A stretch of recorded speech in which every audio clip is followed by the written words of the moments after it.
Bonjour à tous, Vilnius Marcel, astrologue. Alors, à l'occasion des cours d'astrologie que je vais donner en 2023, je vous propose, à travers des petites pastilles, de revenir sur les énergies principales qu'on peut interpréter en astrologie. Alors, en astrologie, tout le monde le connaît, ou la plupart des gens, il y a 12 signes du zodiaque qui constituent pour chacun une énergie particulière avec des éléments particuliers et avec ce qu'on appelle des modes particuliers. Donc chaque signe, en fait, si vous voulez, en fonction du moment où le signe arrive dans la saison, c'est-à-dire quand le soleil est en bélier et que quelqu'un naît dans la période où le soleil est en bélier, par exemple, on dit que cette personne est bélier. Donc quand on dit bélier, taureau, gémeaux dans le langage commun, c'est simplement que la personne est née avec un soleil positionné dans le signe en question. Ce qui est une partie importante du thème natal ou de l'astrologie de la personne. Le soleil, ça constitue la vitalité, la manière d'extérioriser, c'est un peu le moteur, c'est le moteur qui donne vie, le soleil, mais c'est une partie du thème et c'est pas l'ensemble du thème. Donc quand vous dites vous êtes bélier, vous êtes taureau, il y a des planètes qui sont positionnées dans d'autres signes, dans d'autres maisons, et ça complète votre thème astrologique.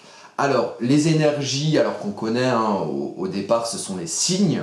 Donc, moi, je vous propose de revoir chaque signe l'un après l'autre à travers des petites vidéos pour comprendre un petit peu les énergies qui sont en question et comment ces énergies peuvent vous concerner, vous, dans votre thème natal. Alors, donc, le signe du bélier. Alors, je vous montre, on a ce qu'on appelle un symbole pour le signe du bélier qu'on appelle le glyphe ici. Et puis le bélier, vous le connaissez, c'est ce cher animal avec ses cornes très, très ondulées, qui a aussi une symbolique et qu'on connaît d'une certaine manière. Alors, ce qui est intéressant pour vous, pour savoir un petit peu, pour personnaliser un petit peu la manière dont vous voyez le bélier, vous imaginez un bélier, comme le petit animal qu'il y a derrière moi. Puis vous vous posez la question, mais qu'est-ce que c'est un bélier pour moi? Quelles sont ses caractéristiques? Voilà. Alors moi, je peux vous donner des clés d'interprétation à travers mes interprétations personnelles. Pour moi, le bélier, c'est un petit animal qui vit dans les prés et qui est bien entouré de moutons. Et le bélier, c'est un petit peu le leader chez les moutons, un petit peu le chef mouton. Donc il y a un petit peu un côté chef de meute là-dedans. Donc le signe du bélier, symboliquement en astrologie, ce sera aussi le côté quelque chose qu'on suit, en fait quelque chose qui démarre, quelque chose qui initie. Le bélier en astrologie, c'est la naissance. Alors là, je vous renvoie au glyphe du bélier.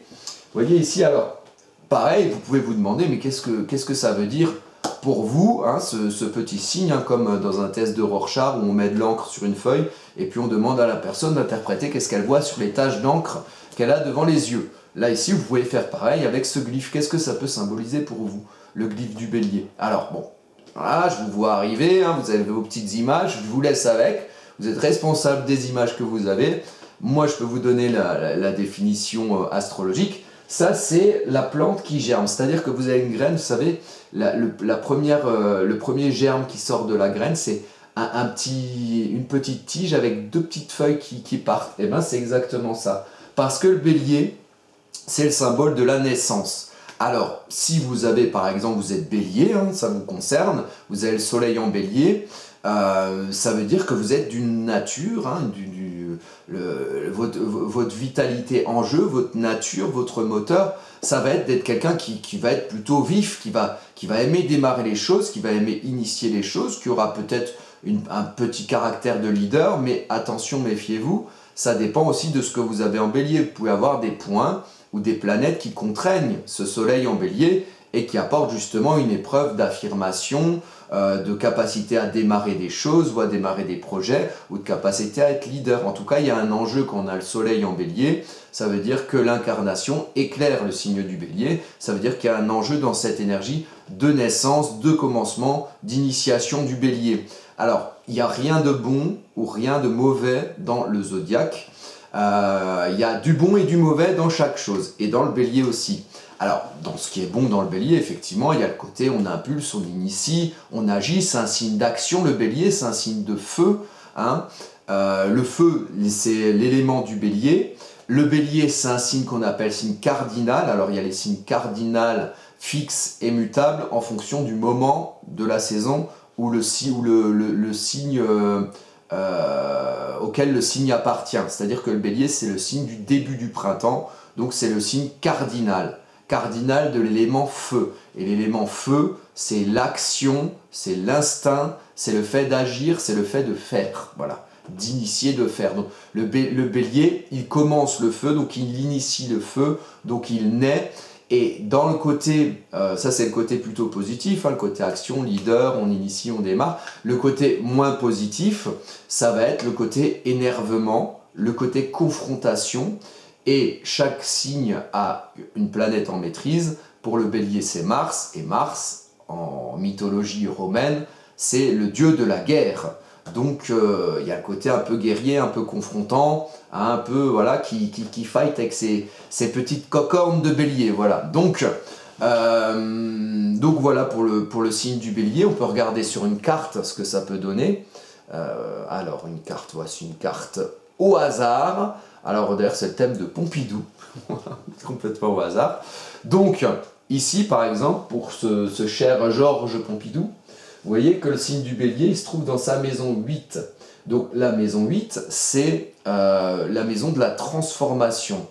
On appelle ça aussi le domaine des crises, c'est-à-dire que c'est le moment où dans la vie on naît tous, hein, on s'incarne dans un corps, on naît. Et à un moment donné, dans la vie, plus tard, on est amené à renaître, c'est-à-dire à évoluer, à se transformer de manière fondamentale dans tel domaine, dans tels aspects de la vie. Ça arrive à tout le monde. C'est comme ça qu'on dit qu'on a des crises de la quarantaine, des crises d'adolescence, voilà. On est en mutation, on est en transmutation. Et la maison 8, elle symbolise ça. Chez Georges Pompidou, sa maison 8 en bélier indique que il va se transformer dans quelque chose où il va initier, dans quelque chose où il va être leader, dans quelque chose où il va démarrer, où il va se confronter. Donc là, on voit que c'est quand même un président de la République ou quelqu'un qui a été un homme politique important. Donc effectivement, sa manière de renaître au monde, ou une de ses manières de renaître, ça a pu être dans l'histoire qu'on connaît de lui, le fait voilà, d'avoir été un peu un leader, un gouvernant, hein, quelqu'un qui est un petit peu chef. Je fais ça en très résumé, hein, c'est pas une interprétation du thème natal, ça va beaucoup plus loin que ça. Et on constate que le maître du bélier, donc il y a toujours des planètes en maîtrise, on fera une autre vidéo sur les maîtrises planétaires. Mars est un domicile en bélier chez lui, alors il est passé du côté maison 9. Donc Mars en domicile en bélier, c'est vraiment quelqu'un il agit de manière très confortable, hein. C'est quelqu'un qui a une action facilitée, hein. Il agit un peu comme à la maison. Une planète en domicile, c'est une planète qui se comporte comme à la maison, donc qui a une énergie qui n'est pas contrainte. C'est quelqu'un qui sait agir, qui sait initier, qui sait être leader, hein. Ça va être naturel pour lui. Mais il va être leader, lui, justement, dans le fait de passer de la maison 8 à la maison 9. Donc lui, c'est Mars en maison 9, mais toujours en bélier.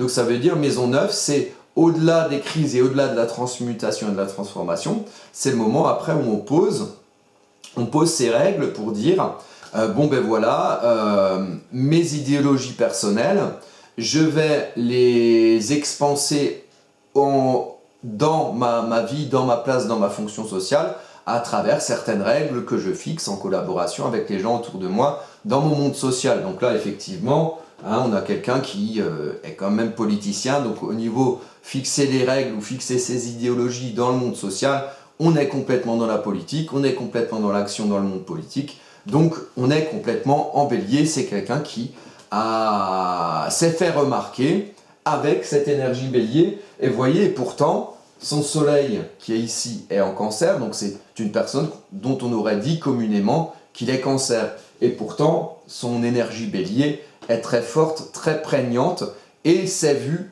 des autres, de son monde social, dans sa vie, et c'est-à-dire de son monde social, les gens, voilà, comme il avait une fonction très importante, hein, ça s'est vu un peu de tout le monde, enfin de tout le monde au moins au niveau de la France. Maintenant, si vous avez un tel placement, vous n'êtes pas forcément président, et ça peut être, si vous avez un placement, voilà, un Mars en maison 9 en bélier, ça peut aussi vouloir dire que vous avez une certaine importance dans votre monde social. Et le monde social de chacun est différent. Votre monde social, c'est pas forcément la France en entier. Ça peut être les gens, votre monde social autour de vous, la société autour de vous qui vous voit. Donc voilà, c'était un petit exemple sur l'énergie bélier. On fera bientôt la même chose dans chaque signe du zodiaque. Et le but de cette chaîne YouTube de Vilnius Marcel, ce sera un petit peu au-delà des cours que je vais donner et où on ira plus loin, ce sera de permettre aussi par cette chaîne d'accéder à certaines mini-formations de manière gratuite. Voilà. Donc si vous voulez vous inscrire pour des cours que je donne, vous avez cette adresse ici. Vous m'indiquez, voilà, je souhaiterais assister à un de vos cours, alors ça se donne plutôt dans l'Aveyron. Maintenant, si vous souhaitez faire des choses par visio ou que vous n'êtes pas forcément dans le coin de là où j'habite, là on peut communiquer par mail, on peut éventuellement organiser des visios ou des lives pour faire ça. Voilà, donc vilniusmarcel@gmail.com, vous me contactez et on organise des cours voilà, selon les personnes qui demandent, selon les places disponibles et puis voilà, on se questionne-réponse, on en discute. Donc je vous donne rendez-vous pour la prochaine vidéo qui sera sur le taureau, l'énergie taureau en thème. Et puis voilà, à bientôt.